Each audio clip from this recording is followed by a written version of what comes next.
Hey, good morning. Welcome, everybody. I'm so glad you could join us this morning. I am really excited to be bringing you a special guest with us this morning. This is Britlin Brown, and I'll give her an opportunity to introduce herself here in just a moment.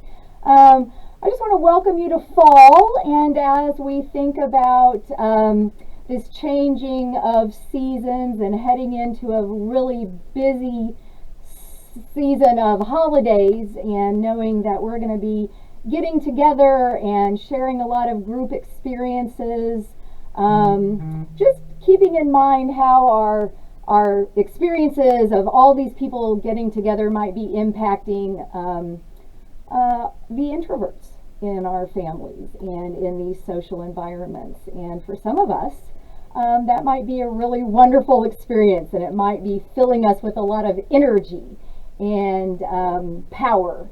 And for others, it might not be as comfortable. And so today, in this episode, on this chat, we're going to be talking about the world of introverts. And thanks to a follower on Facebook, this was a subject that they brought to us and said they'd like to hear about it in one of our Facebook chats. And that's how we roll on Facebook, is we want to hear from you. We want to know what you want to know about. And so I really appreciate that follower for mentioning this. And here's the other side of that. Normally at Missouri Training Institute, we feel like we're the experts. We pretty much have been there, done that. We've got over half a century of experience in management and supervision, and I feel like we can cover the gamut when it comes to topics related to that. But we also know enough to know when to say when and call in somebody else's perspective. And so that's what we've done this morning. So a few things that I want to mention before we get started. One is, first of all, thank you to our viewer for giving us the heads up and giving introverts a voice this morning. The other thing is, as we talk with Britlin about introverts, I want to mention that this is just her perspective.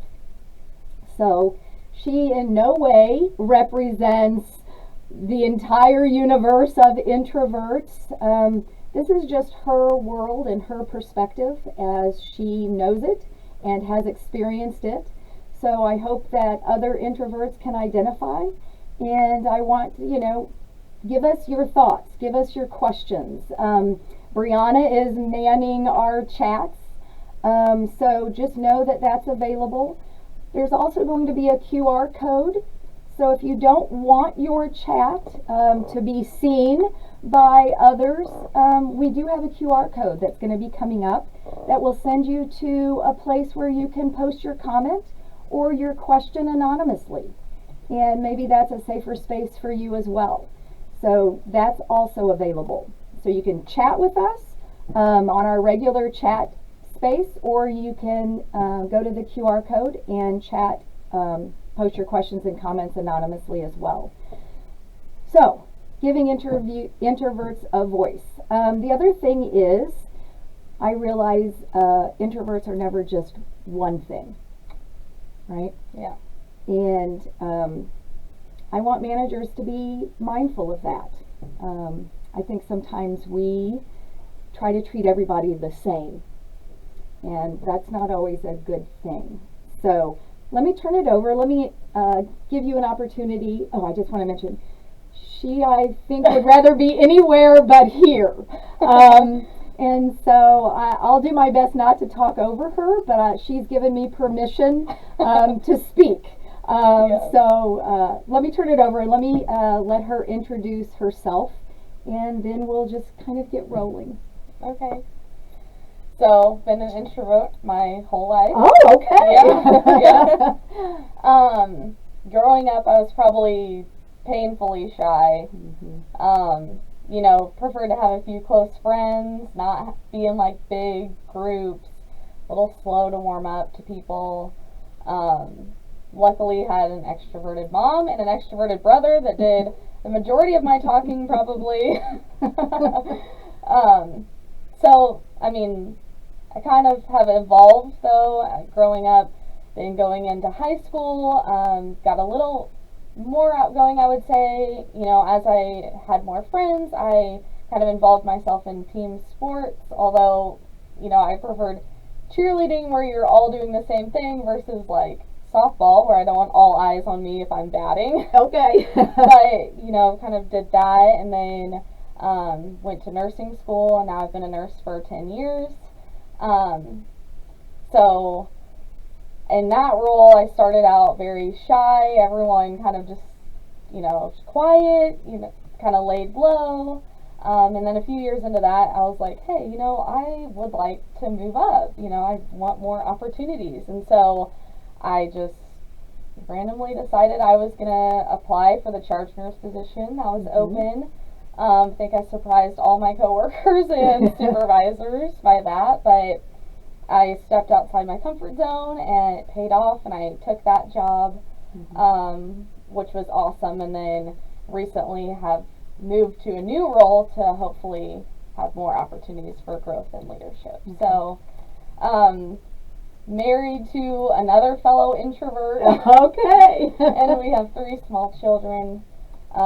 So that's also changed me a little bit. Yeah. As Do I've you, grown. as two introverts that found one another, I mean, do you like, is one more introverted than the other? I mean, how do you manage that relationship? When we first met, we actually like would hardly even talk to each other. And we were set up by 2 extroverts, so that's how we met. Okay. But yeah, he's definitely more introverted than I am, so I think as, you know, you have to, I ended up having to step outside and be a little more outgoing. Okay. Otherwise, you know, who's going to order the pizza? The kids aren't going to eat unless one of us order it, so. It's like, you order it. No, you order it. So I'm not going to order it. That was me. Yeah. So you're the one that has to order the pizza and Yeah. get the kids fed. So thinking about that kind of progression, I mean, we laugh. I've been an introvert all my life, but you know, I remember, you know, just as an extrovert, I'm sure that surprises all of you. You know, and approaching people who are introverted. You know, my perception, I think, as an inexperienced extrovert is, you know, well, they're just being a snob, or you know, maybe they're mad. Have you ever come up against that, where people have to like get to know you in order to appreciate that about introverts? I think so. I think a lot of times introverts, because they don't speak up and probably aren't the first to approach you, it may come off that, you know, they're unfriendly or they don't want to talk. But I think you just give it space. It's going to take time to build those relationships, and usually does better in like a small one-on-one setting than a huge group of people. So yeah, I've experienced that, where I feel like people probably think you're less approachable, or you don't have good ideas because you're not speaking up and you're just kind of staying quiet and keeping those to yourself. But it's not necessarily true. I bet if you asked the question, we'd answer and give you our thoughts. Yeah. You know, I've heard, and I say this a lot of times in training, and you know, if you don't know what an extrovert is thinking, you haven't been listening. If you don't know what an introvert is thinking, you haven't asked.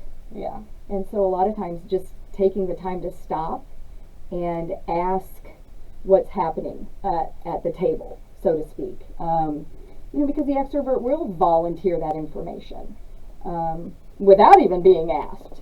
But the introvert needs to be given that space or that platform to do that. And so I think for managers and those that are leading introverts, you know, we put the chart paper up and we're like, okay, give me ideas, you know, and we expect everybody to just be shouting out whatever is coming to their mind. But there are different tactics, I think, that we can use to get those great ideas from not just the extroverts, but from the introverts. You know, pass out sticky notes. You know, maybe send the prompt ahead of the meeting. so that they can have their ideas already on paper. And then they're more likely to share them, instead of just shouting them out at a random town hall meeting, in front of others. I would agree. I would say, yeah, I would much rather write my idea or opinion down and submit that with everyone else than to raise my hand and say it out loud, or do like a small breakout group to brainstorm ideas, than one large group. Again, just calling out ideas. So, yeah. So in thinking about that, from a manager's perspective, and the strategies that I've acquired over the years, and the strategies that I share with leaders and managers now, because I do hear often, well, I just need, I need Brooklyn to speak up. What do I do to get everybody sharing the same? And I was like, well, that's not, don't turn an introvert into an extrovert. I think you just have to change your approach, in order to get the desired result.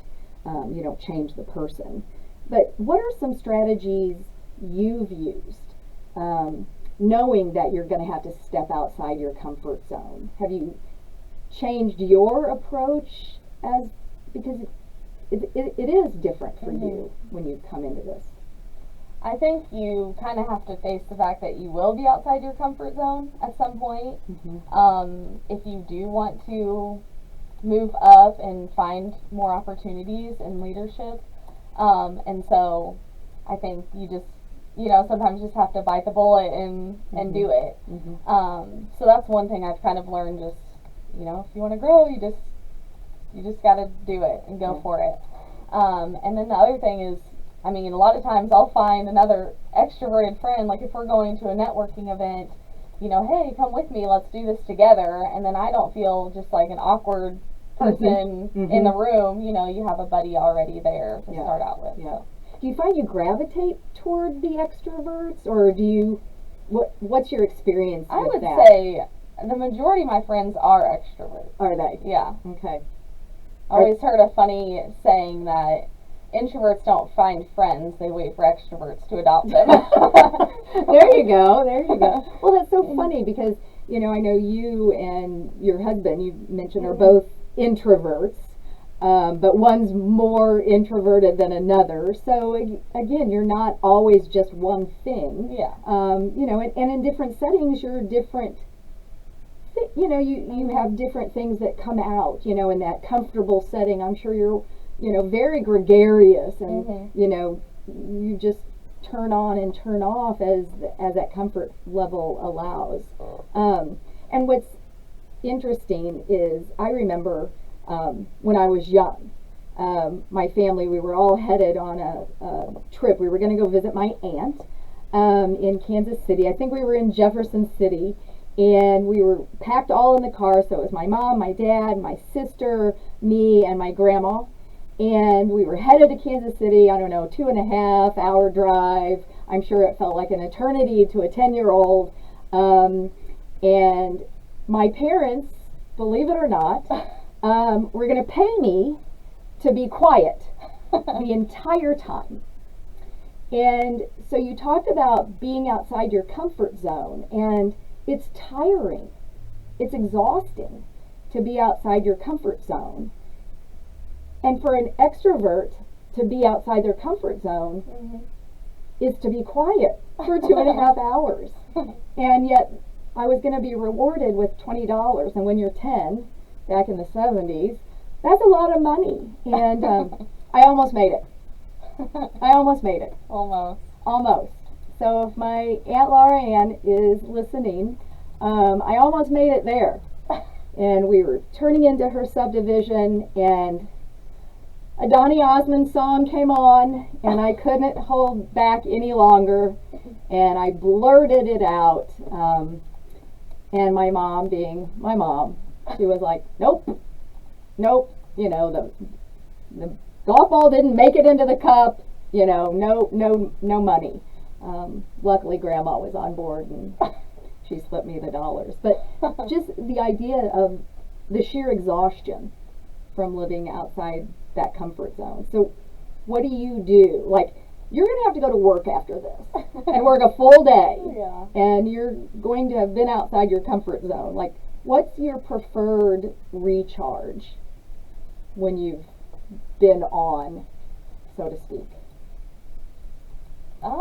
That's hard. I mean, I guess, yeah, just going back to kind of a small group and, or, you know, have alone time, that kind of thing.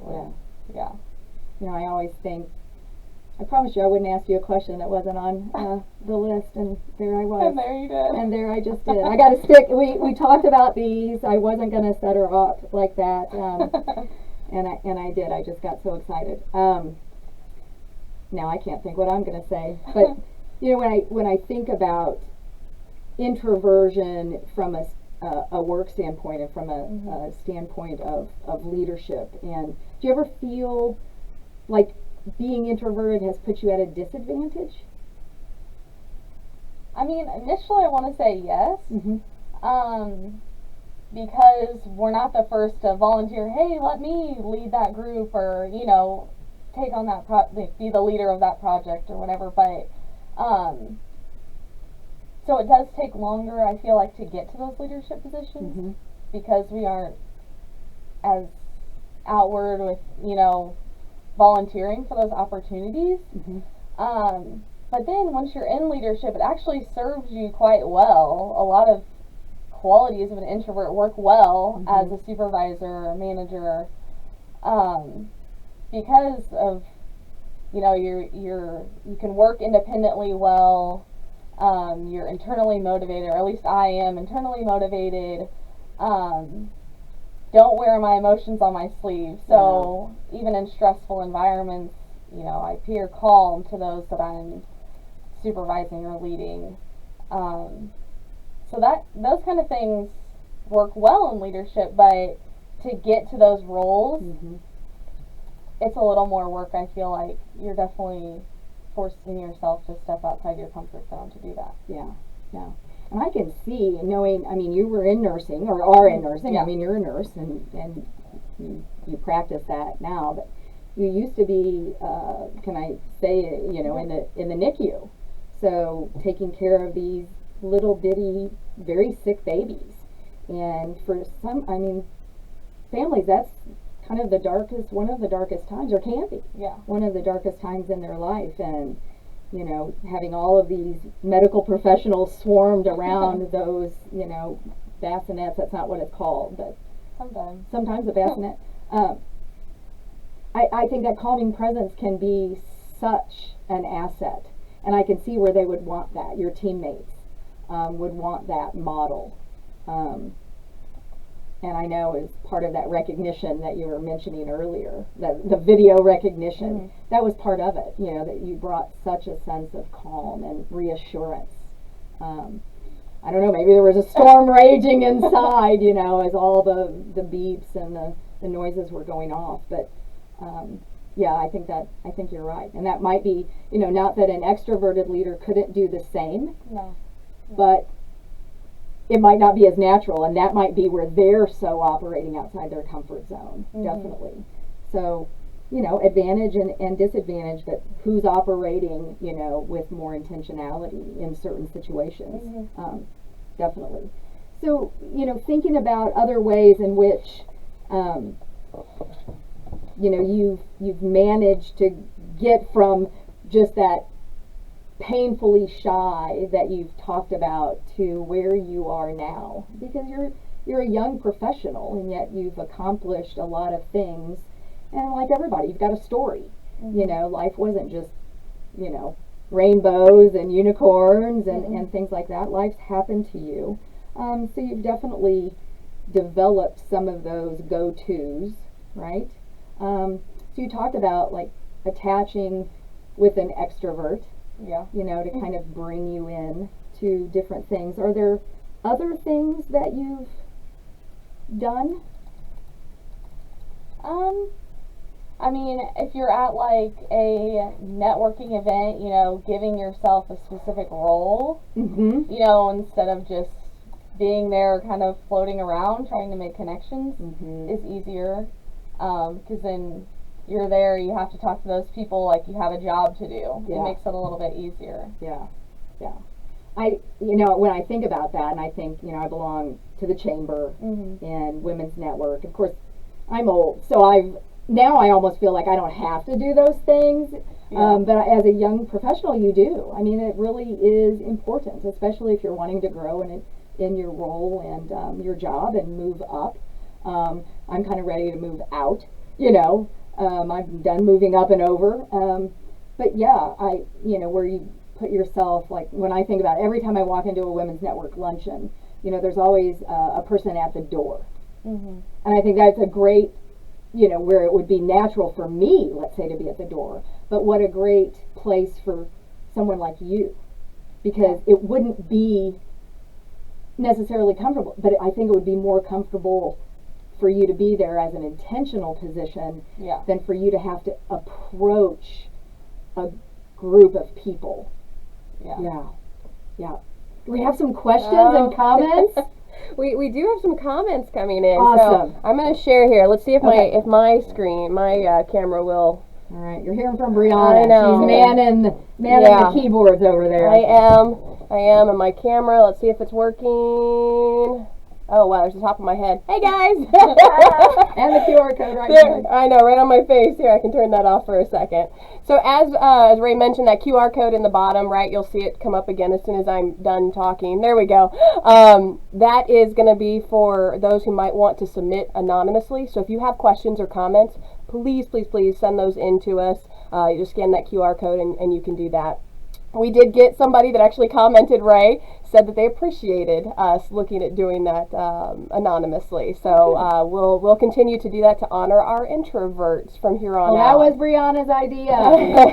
She's the mastermind. Well, and I think I appreciate what you said, and Britlin, what you said as well, is that obviously we're not one way or the other all the time, and I think that's great insight. Or just remember that, we get so stuck on labels sometimes. But I appreciated Mel commenting, Beth commenting. Thank you guys in here. I'm hearing different things. So Mel is what she calls an extra, so an in-between. I love it. Loves teaching, doesn't mind being on stage, but has introverted tendencies in friendships, and she's married to an introvert as well. So there's that. And then I asked her, what helps you get on stage or get prepared? How do you get comfortable in that kind of setting as an self-identified half introvert? And she really talked about ensuring that you have that space beforehand, just kind of get going, prep for it, and then come back and have downtime afterwards. So very similar to what you had said, Britlin.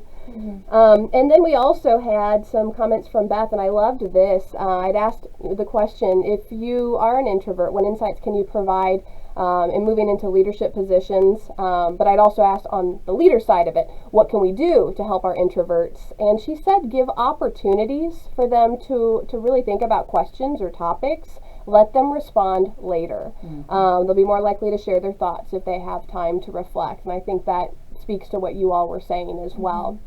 And so I love this conversation, and I can't personally thank you enough, Britlin, for coming on and sharing these insights, because we don't know what we don't know. And to our viewer out there who submitted this idea, thank you. And I did follow up with her with the conversation, and she gave a lot of the same tips that you all are giving here today as well. So I'm going to turn it back over to you guys in my little cubby here. I'll turn it back over to Ray and Britlin then. Yeah, I do really appreciate having this topic brought up.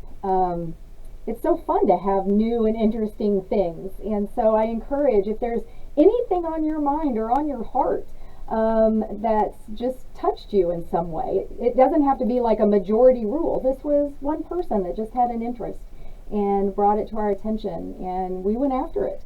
And that was just a couple of weeks ago. So that's the nice thing about having a community of learners.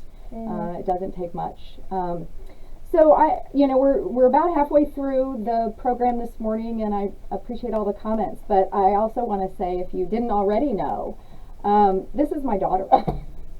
So I had to be here. Yeah. I won't watch your kids. No, of course I will. So Britlin's my daughter, and of course she's talking about the extroverted mother, and so I want to talk about that a little bit because there was a learning curve, and it wasn't always easy raising an introvert. I wish I could go back, all those years and like correct, because your therapy fund is there if you need it still. It's available, but there were times I remember kind of this McDonald's incident. Do you remember that? Yes, I remember that. Do you want to speak about that? So after dinner, we could go up, me and my brother, who's very extroverted, older brother, go up to get ice cream. But we had to go up and order it for ourselves. And how old do you think I was? Oh my gosh. 5, 6? Yeah, if that. Yeah, but yeah. So of course my brother, being him, just runs up, gets his ice cream, comes back to the table, and I was not going to do that. So I mean, that was the rule. You had to order it for yourself. So I wasn't going to get ice cream. I mean, luckily my brother, being an older brother, was like, I'll get the ice cream for you, and took me up there and ordered it for me. But yeah. It was hard to watch, though. I remember we were in the play place, and I'm just like, well, go order it. And I knew this was not comfortable for her, but being me, I was just like, well, how hard could that be? Just go order yourself. McDonald's would give those little kitty cones. And literally, if I felt like she stood there for 5 minutes, you must have felt like you stood there for 5 hours. And I remember, her dad and I having the conversation, like, do we go help her? What do we do? And we kind of just sat there for a few minutes and watched. And what she doesn't know is your brother was really not comfortable with you standing there. I mean, he wanted to go help so badly. And so finally we were like, okay. And then he, went out of the play place, which was, went through a door, and walked up and put his arm behind you and said, come on, and then he asked, my sister wants, because they'd only give 1 cone per person. And of course, he's very memorable, so they weren't going to give him another one. But then he said, my sissy would like a ice cream cone, please. Or maybe he didn't say please. Probably not. No. But, got her one. I mean, it just, and now I look back and I was like, yeah, there's sometimes when setting you outside your comfort zone was my job. But I don't know at 5 in McDonald's lobby was the right time to do that. So there were those things. And now I look back and I'm like, oh, God, parent fail. I wish I could do those things again. So but maybe that's what prompted me to take the plunge and apply for that position or do that interview. Yeah. So, never know. Yeah.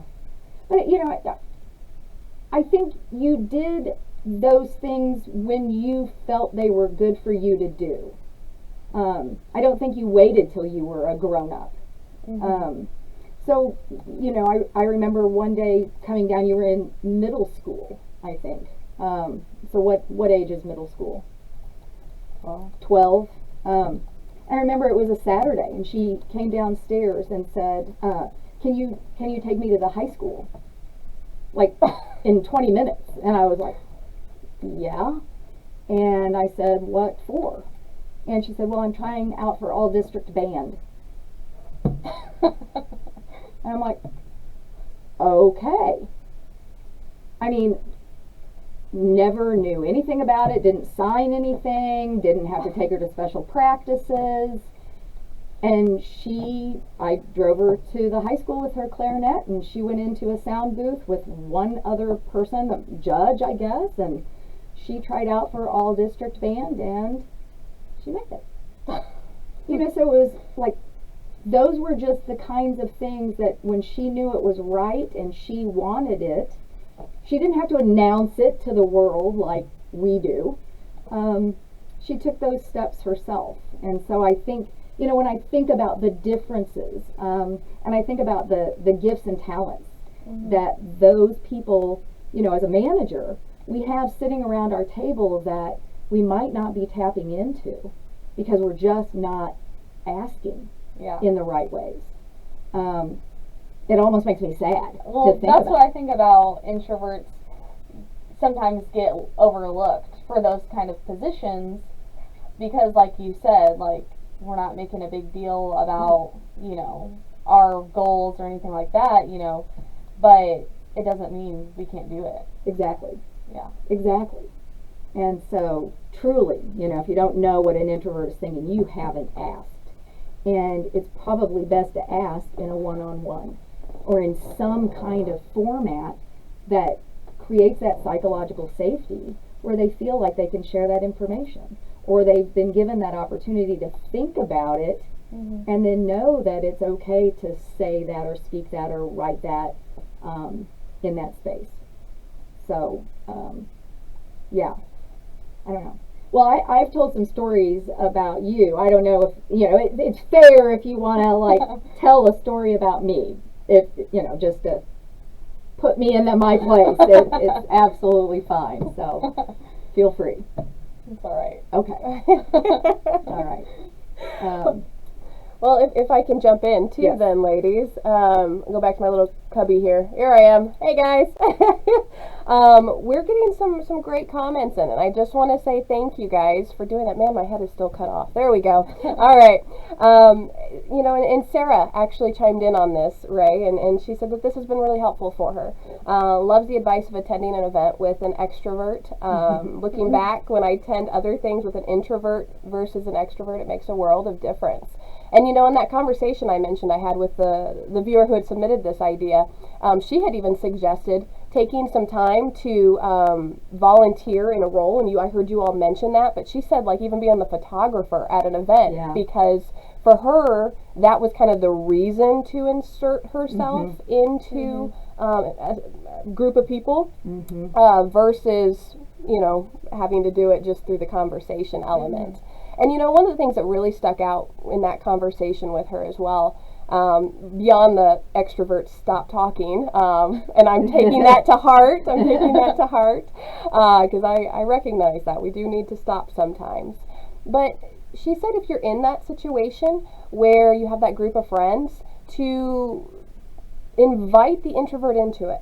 You know, and you all are sitting there and you're, as extroverts, you're having your discussion, or maybe it is just an introvert discussion, but you see somebody kind of just walking back and forth or, you know, not feeling as comfortable joining, bring them in somehow. And she said if that doesn't happen, then maybe use questions to bring yourself into the conversation too then. So kind of three different ideas there. One relying on our extroverts or the people in that group, and then the other two volunteering or asking good questions to bring yourself into a conversation. Would you agree, Britlin? Yeah. Okay. All right. I'm going to turn it back to you guys again. There you go. All right. Yeah. You know, it's all, yeah, I always think when I think about that, because I've also been in the situation where I'm just like, hey, join us, you know, and they're over like, no. You know, and I remember one time, and it wasn't too long ago, because I've learned so much from the mistakes I've made. I just got up and I noticed this person. It was at a networking event, and I know that is an uncomfortable space, and I just was making my way to the restroom, and I passed this person and I said, I'll be right back, but would you like to join us? And you know, gave them an opportunity to say yes or no, and then went to the, you know, I'm going to the restroom, but on my way back, would you like to join us? And gave them an opportunity to say yes or no. And then on my way back, I was like, you know, come with. So they could accept or decline instead of calling them out in the moment, you know. Although I've also had somebody like, you want to join us? I was like, hello, you know, and of course they did. Or knowing that maybe there might be hesitation and giving them a private opportunity to say, no thanks, I'm getting ready to leave, or yes, I'd love to. Great, I'll be right back. Yeah. You know. I think as the introvert, what you said about asking questions, because, you know, that's an easy way for me. I'm not having to like share a bunch of details about my experience, but usually if you're talking to an extrovert, they'd love to share their experience, so just ask them the questions, and then that gets it going. Yeah. And the best topic is themselves, right? Because who knows more about the person than themselves. I mean, you can never not talk about yourself, right? And so easy conversations to kind of start in on. And especially, we talk about the art of chit chat. I think we were talking about that the other day at dinner. So just small talk and making small talk. And I think, during the past year and a half, we've kind of lost that. We've kind of lost, like, how do we interact? I mean, where have our social skills gone? And that opportunity. So, just thinking about winding down, and I'll give one last shout out to Brianna over here in just a moment, but, if there's, and again, I set this up just to say, there's the ambivert, the introvert's never just one thing, and we don't represent every introvert on the planet, and extroverts don't represent, but we do have similar tendencies, right? And just thinking about, if there's one thing, just kind of putting it out there and bringing comfort to, fellow people who celebrate the same tendencies. Is there, for those of us who might need to keep something more top of mind, is there something to share that you'd like us to know? I would say that as just going in my career, I'd like to consider myself still early in my career, and still looking for more opportunities and stuff. It's just do it, take the opportunity, step outside your comfort zone every once in a while, because it will pay off, and we need introverts, in leadership, because we have a lot of good qualities to offer. So. Yeah, definitely. All right. Brianna, anything you'd like to share? And I have to laugh because I think I found some new jobs for us, right? Okay. We're going to be designated extroverts. All right. Comment that came in. Debbie said love that. it. Yeah, I that's love what it. they have. She has. She's designated extrovert. So I love that. Nice. If there are any other comments as we wrap up, and as you guys just are processing some of the thoughts from today, I'm going to leave that anonymous send in questions and comments open for probably a couple days. So if you're thinking about it, you can email us or send it in through that QR code. And just thank you. Thanks, guys, for watching. Yeah. Let you all sign off. If you got ideas, we'd love to hear them. All right.